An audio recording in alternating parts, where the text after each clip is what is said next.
Congressman, as authorities begin their investigation as to why this happened, Americans are waking up. They're wondering how to prevent something like this from ever happening again. We know the debate over gun control has already begun on Capitol Hill. Is there something more that Congress can do? Well, yeah, I mean, the reality of this is that the magnitude is great, it's horrible, and it's tragic. It is very difficult to stop something like this in so many ways. The individual here who, this person who went in and killed these children, these innocents, he bought his guns legally. He had his background checks. At least that's the report so far.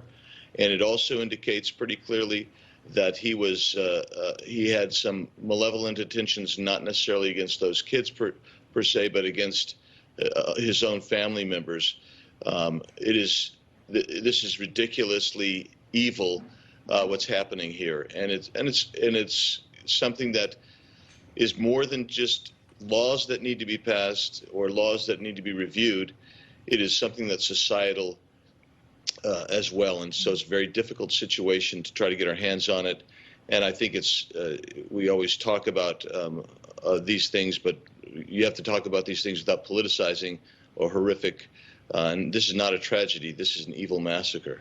Yeah, and at this point, we are praying for the families, those who are waking up this morning without children with them on this earth.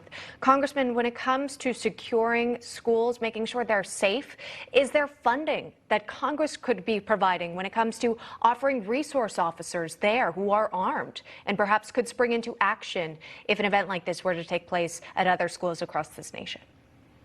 Well, this really is first and foremost, in my opinion, a local issue. Now, if a small district doesn't have the funds to make sure that they have armed protection, then what needs to happen is then the state needs to provide. And if that doesn't work, then maybe we can talk about it at a federal level. But the reality of this is, where you see most of these mass shootings, the gun owners buy these guns legally, and they're going to some place that's considered a gun-free zone because there's no one there that can really fire back at them and defend.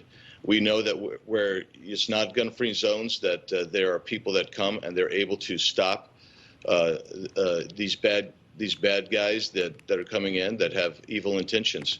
So you really need to consider what you're doing to protect the schools at the school level, but other gun-free zones as well, because is that the answer? And it doesn't seem to be the answer to outlaw guns. And I think of places like Chicago, where you have literally dozens and dozens of shootings every weekend, and some of the most stringent gun-free laws in the country in Chicago. We heard in this instance that Border Patrol agents, several of them responded to the shooting. Again, they weren't the ones initially called, but they ran towards the shooter. And as we learn more details specifically about how he was taken down, just a reminder, the presence of these agents. I know you recently spent a trip took a trip to the southern border, visiting the Yuma section earlier this week.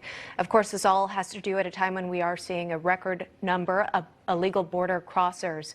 Tell me about what you've heard from Border Patrol agents and their job requirements during this time. Well, just speaking real quickly to the Uvalde situation, my understanding, the report I got last night was that this was a first on scene, which is a typical first responder interaction, so that the first on the scene happened to be Border Patrol. They were nearest and responded because they were there. We'll find out more about the shooter as we go along. But on the border right now, we have so many agents that are off the line because they're processing the literally thousands and thousands of people who are coming across illegally every day. We spend our day processing them, or the agents do, and they're not able to be out on the border where they need to be. And we witnessed that again just the other day when I was there. And that's what's happening on the border. And what goes along with that, and this is important to understand, is we have inadequate vetting and screening of these people, but we are still releasing them into our country. And many of them are people with malevolent intentions. These are people that we don't know really where they're coming from. We had one group we were talking to, and they were kind of nation fluid. At first, they said they were from Georgia. Then they said they were from Russia, and they couldn't speak English. But then we got a translator. Then all of a sudden, they spoke fluent English. when we were there, these were mostly young single adult males, and many of them, in fact, most of them will probably be released into the country, and probably already are from when we were there Monday. Again, that federal judge in Louisiana preventing the Biden administration from lifting Title 42 at the time. We don't know exactly how long that might stay in place. Congressman Andy Biggs joining us this morning. Thank you, sir. We appreciate the conversation. Thank you very much. You're welcome.